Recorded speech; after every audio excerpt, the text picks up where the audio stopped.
Good morning, and thank you all for joining us today. Really appreciate it. The home buying process in the San Francisco Bay Area is a very competitive and a little bit different of a process than many other parts of the United States and the world for that matter. Every area is a little bit different and has their complexities and their differences, but there's a couple of things that make the San Francisco Bay Area really unique is obviously our prices are very high. We're one of the highest priced areas, if not maybe the highest priced area in the United States for homes. So everywhere in America right now, there's low inventory. Most of our properties are pretty old, right? The average age of homes probably ends up being in the 50s, 60s, where we have a lot of homes built in the 20s, 30s, and then a really big chunk of homes built in the late 40s, early 50s, and then some sprinkled in over time. But we have essentially no land to build anymore. So the amount of new developments and new properties being built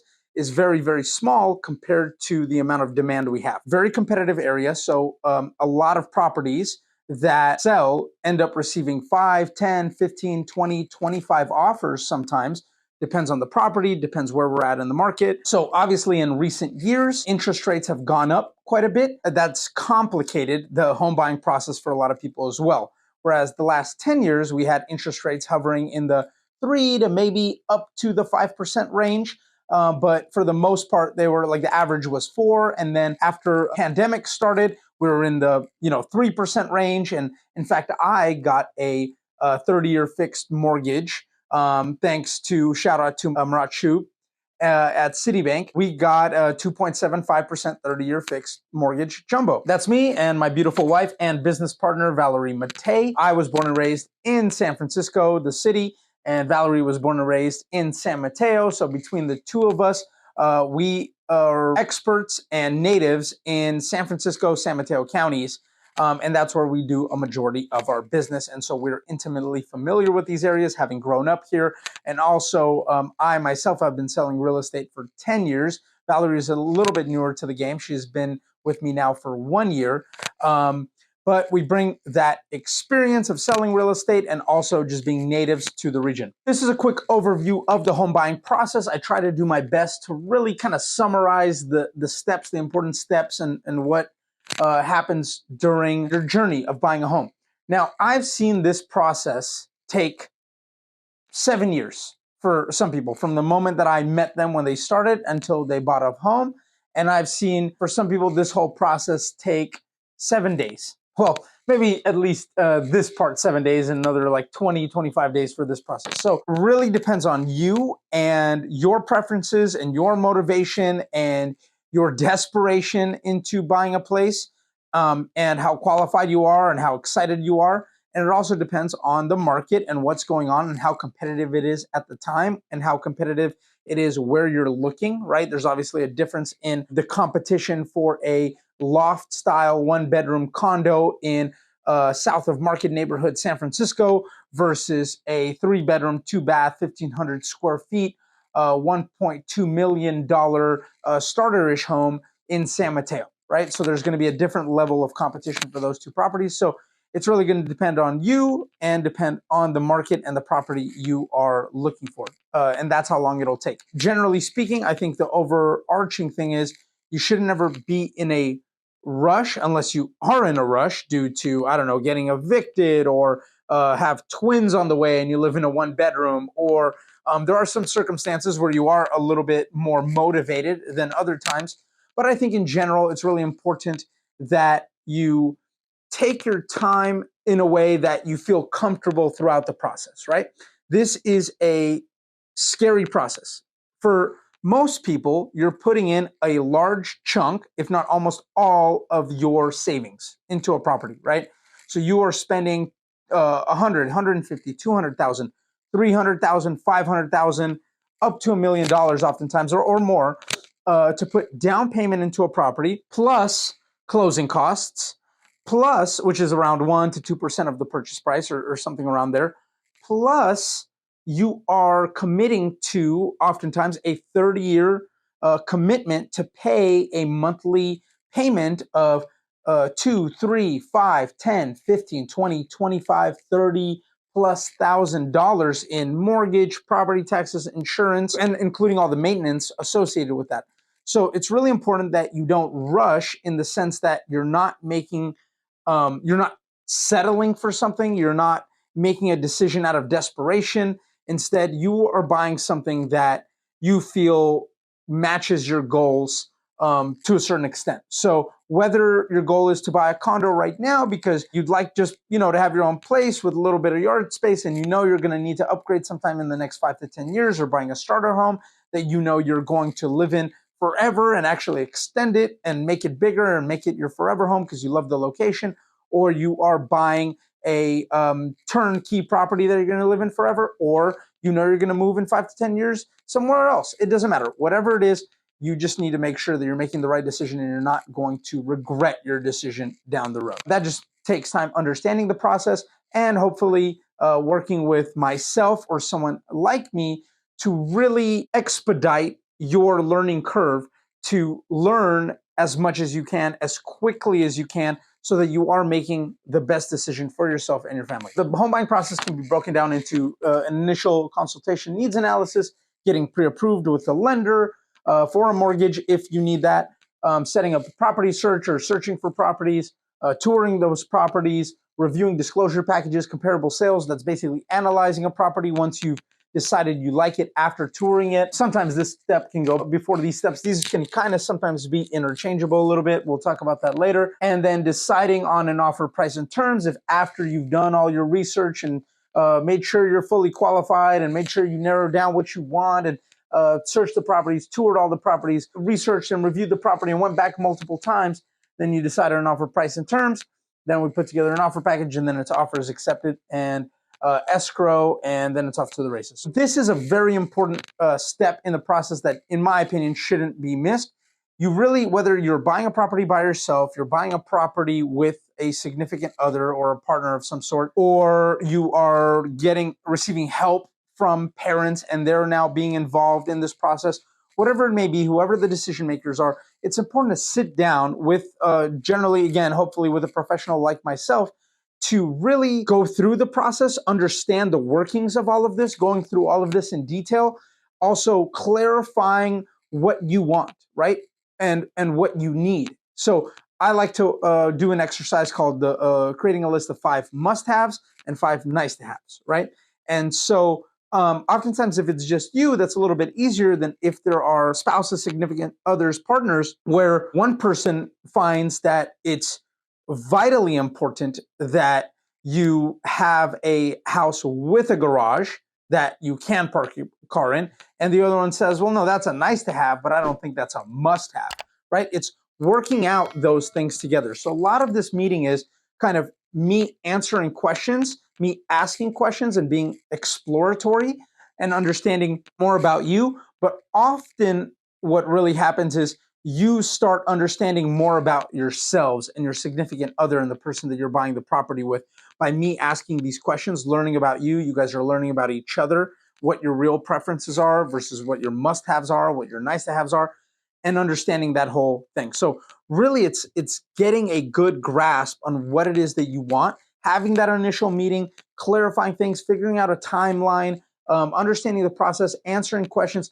A lot of it is also me breaking down myths and things that aren't real, and explaining what the market is like in the particular area that you might be looking in right now, and what's been happening.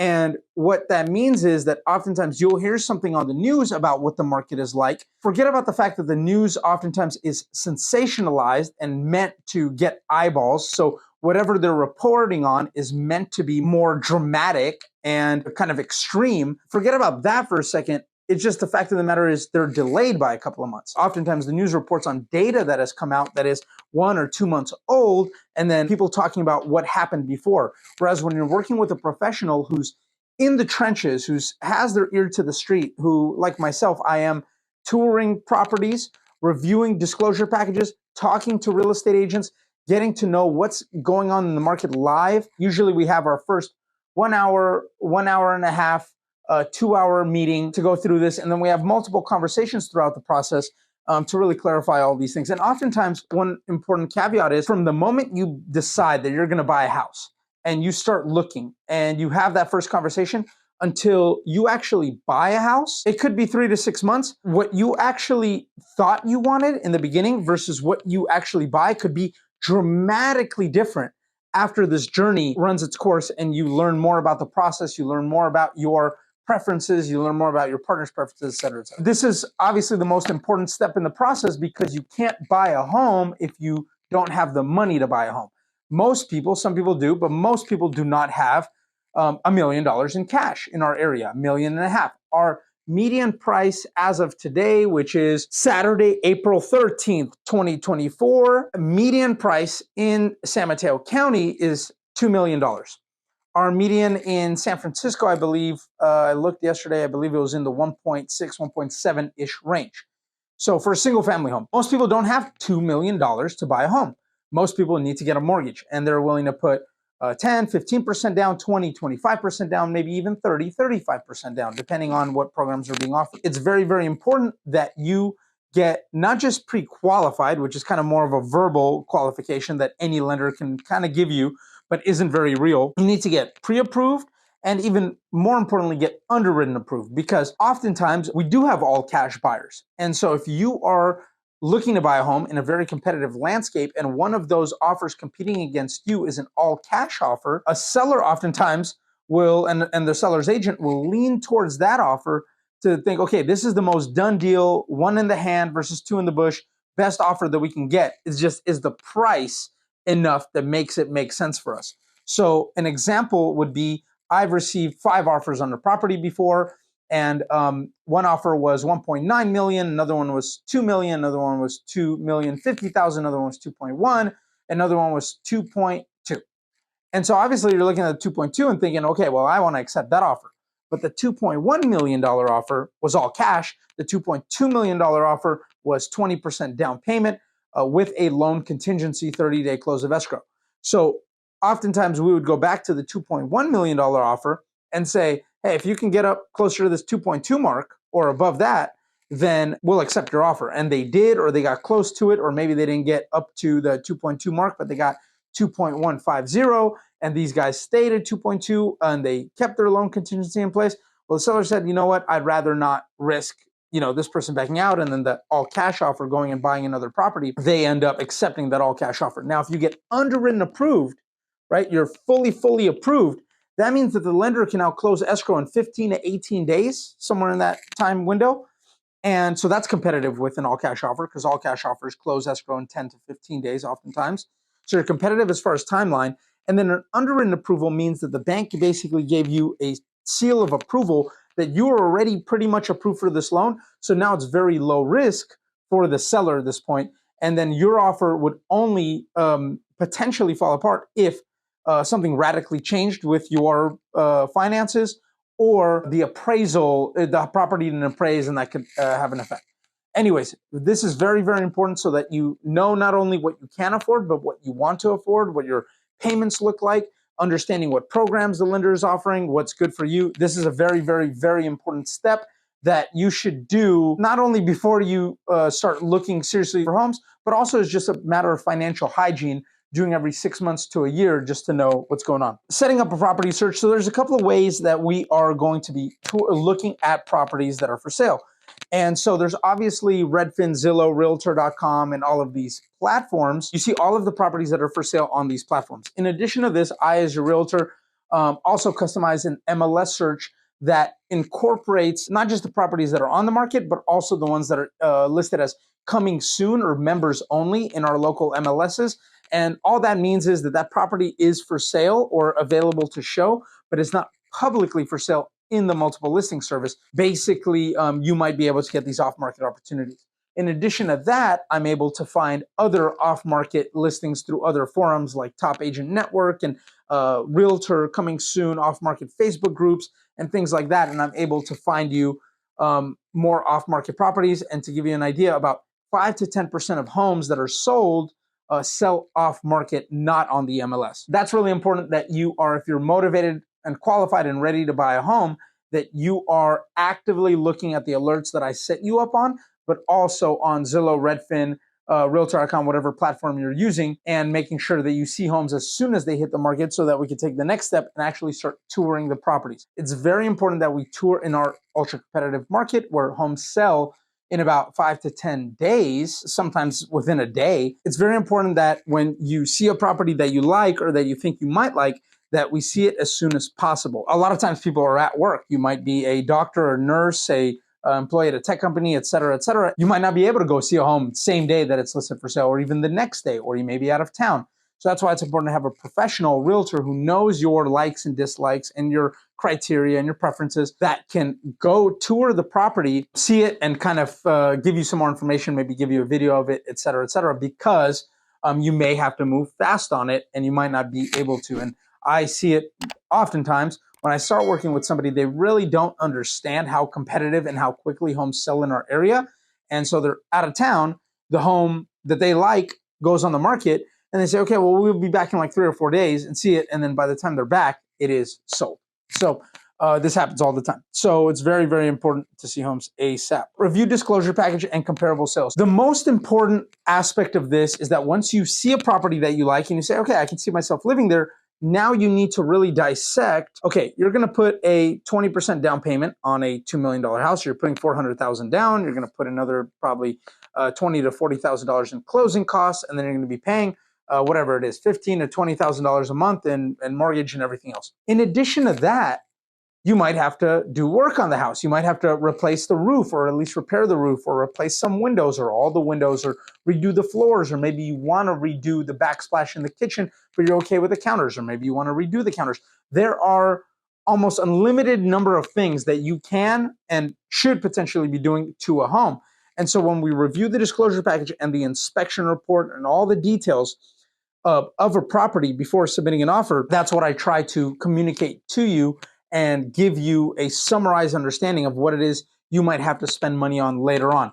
Now, the San Francisco Bay Area is a little bit different, I think, than a lot of other markets in that we do pre-sale inspections. And we provide pre-sale inspections, a home inspection, termite report, roof inspection, sometimes a chimney inspection, maybe a pool inspection report if that's relevant. Sometimes people do mold tests and full questionnaires and details. And if there's an HOA, all the HOA documents and financials, everything that you could possibly need. We do these pre-sale inspections and put full and complete disclosure packages in advance, put them together in advance so buyers can review, sign, acknowledge, understand all those things before submitting an offer, is because when we're getting 5, 10, 15 offers, you want to be able to compare those offers apples to apples. Oftentimes, when a buyer has all this information to review in advance, we receive many non-contingent offers. If you don't provide this information in advance, then you're not going to receive non-contingent offers. Those offers are not apples to apples. Those offers are now apples to oranges because you don't know if one person is going to take the property as is, or another person is going to want to renegotiate 20 grand, or another person is going to want to renegotiate 100 grand. And once you lock yourself into a buyer, it's very difficult to get out of that. And then if you do get out of that, then you have to go to the next buyer and the next buyer and the next buyer, but those buyers may have already bought another home.